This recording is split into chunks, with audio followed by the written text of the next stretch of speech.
Does your work energize you? Does it make your impact on the world?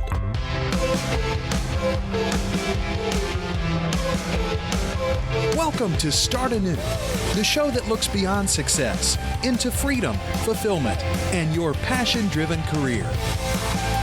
Join your host, Sumbul Sang, for inspiring stories and bite-sized training to help you start anew with clarity. And now, here is Sumbul.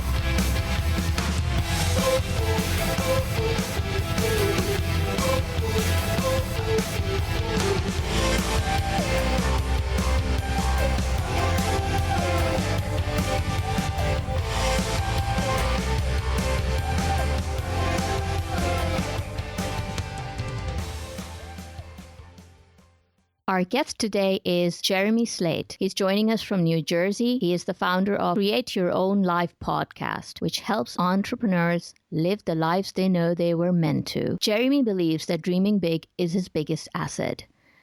Jeremy, hello and welcome to the show. Hey, what is up, Sumbul? So excited to have you on the show today and talk about your podcast and some of the exciting things you do. But before we dive into that, let's take a step back in time when you were a teacher. Paint us a picture of your life at that time. I think to totally understand that, we got to backtrack just a little bit. I've been a competitive powerlifter my whole life, and I think that kind of foreshadows all these different things that I do because I'm kind of a little bit all over the place, but very focused on where I want to go. But my original intention was to be a college professor, and that's a very, very super competitive place to be. And I had went to grad school after majoring in world religions. I majored in Roman and Greek ancient history religion, which is really, really cool. Studied at Oxford in literature for a bit. And then I actually applied for a bunch of grad assistant jobs, and it didn't quite pan out. So then I spent a year working at a gym, and it was just kind of this experience of just kind of figuring out where I wanted to go because, you know, plan A kind of failed.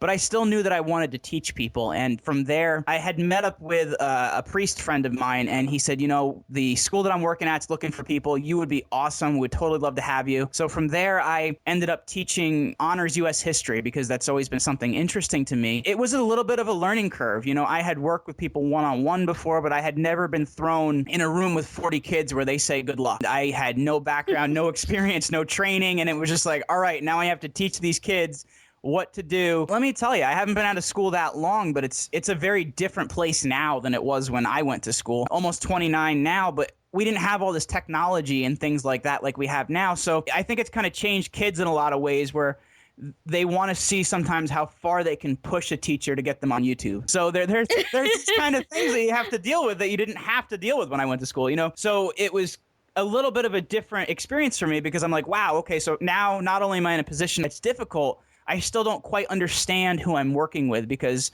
I'm not that much older than them, but it's a different generation. That's a little bit of a problem. So I was there for about a year, and I've always been super close with my parents. But in 2013, my mom had a stroke, and it was a pretty traumatic experience. I had worked out at the gym that day, and I usually worked. This was a Saturday. I usually worked at the gym for the rest of the day, and then I'd go out with my wife or something at night. Well, my fiance at the time, now my wife.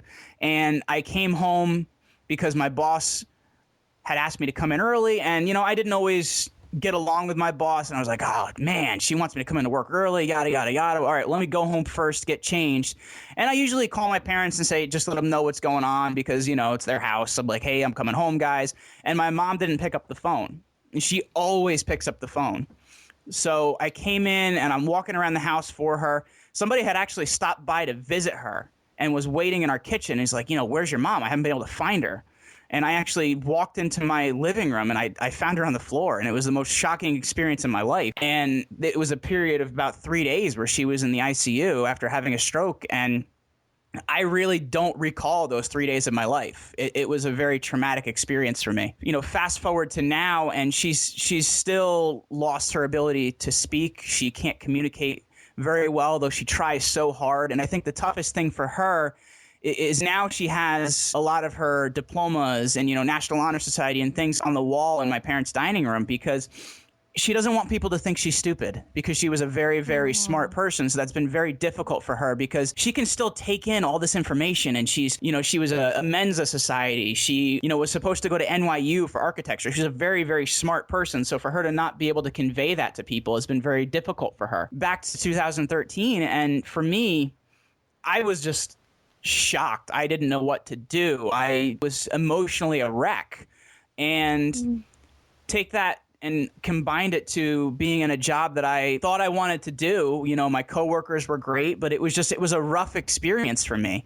So I was extremely burnt out. And this was in May of 2014, not too far from my birthday. I was introduced to network marketing. And it was something that it's funny because I think you talk to a lot of people and they've heard every pitch you can ever hear. I had no idea what it was. I was like, oh, is this a job? Is somebody hiring me? Do I have to get a uniform? Are there, books? Are there things that I need? So it was totally different to me. And I think because I went into it with such an interested, open mind, it was a very different experience for me. Not somebody to kind of stick a toe in the water and I just kind of jumped right in and left my job. And I had a conversation with my dad at the time, and he said, son, you're not going to be loving your job. You don't even have to like your job, but it's going to pay your bills and you can retire when you're 70. And I'm like, well, Dad, that kind of sucks. I don't want to do that, So from there, I went along, and it was a little bit of a hard knock life learning how to be a business person because I had never been in that sphere before. And I very quickly, I guess, established myself as a leader, but there was one thing I didn't like about it. And that was, in addition to, being a business leader, a coworker, a business coach, you become a bit of a life coach because you have to handle people's problems to kind of keep them in the game and keep them moving and keeping things moving forward. And it's really difficult to have those lines so blurred where, this person didn't show up to an event today because they had this problem with their girlfriend. Now I have to go help them solve that problem to keep them functioning in their business. That's really difficult because, when you're an employer as opposed to, being in that type of venture, you either tell somebody to deal with it or send them to HR and have them help them deal with it. It's not something you have to deal with on that level. So it was something that for me was a very difficult thing to handle. So for about 3 years, I went along in this process and I was pretty successful, but it wasn't meeting my needs, I guess, emotionally in a lot of different ways. So I was looking for something else, and I was approached by a friend right before I went to a mission trip for Peru, which I was in Peru for about a month at the beginning of 2015. And it allowed me a lot of time to kind of think and, just be away from things and just kind of experience just living and not having to do the normal actions of your everyday life. And if that's something the audience has never done, I definitely recommend to them to really just find some time where they can just get pulled out of their life, and you're going to figure a lot of things out for yourself.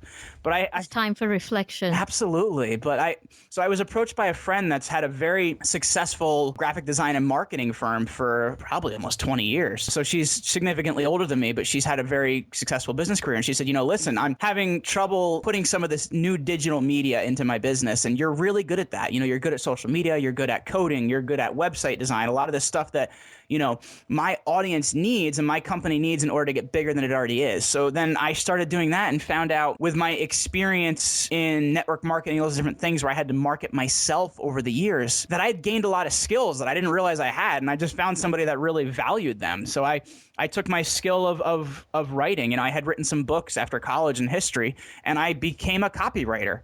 I had took my skills in branding and marketing myself, and I became a digital marketing manager. So there was a lot of these things that really played to strengths that I didn't realize I had and hadn't really found somebody that valued them.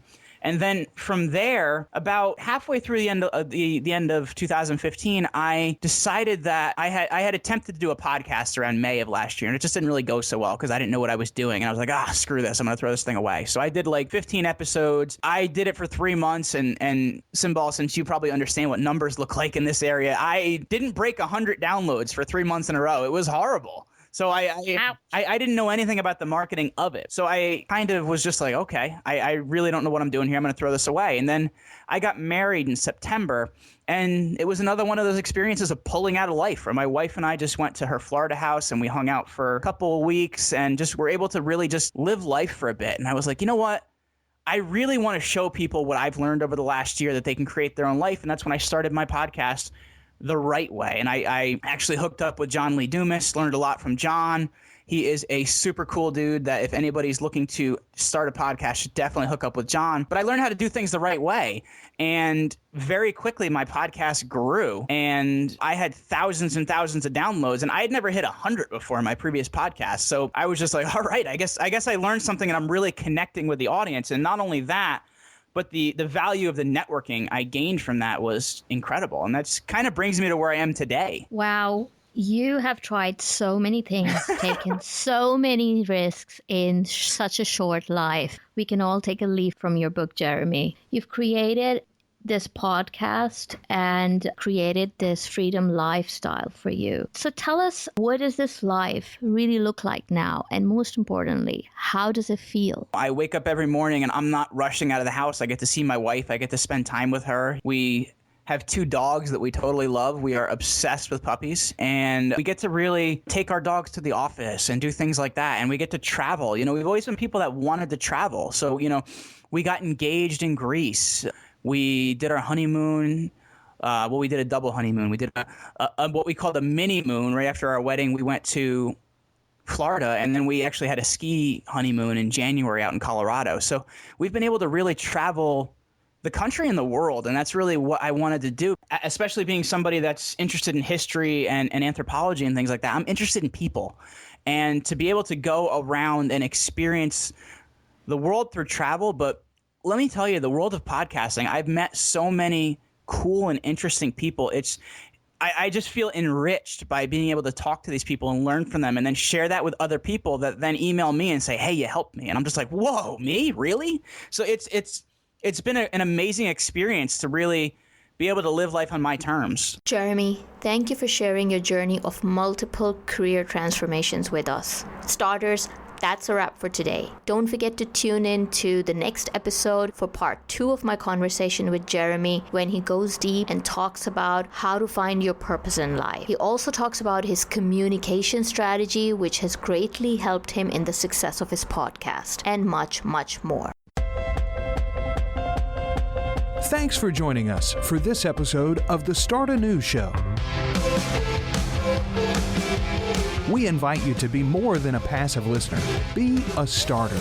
Join our community and snag exclusive freebies from Symbol and her guests at letstartanew.com. Create your vision of freedom and fulfillment right here on the Start Anew Show.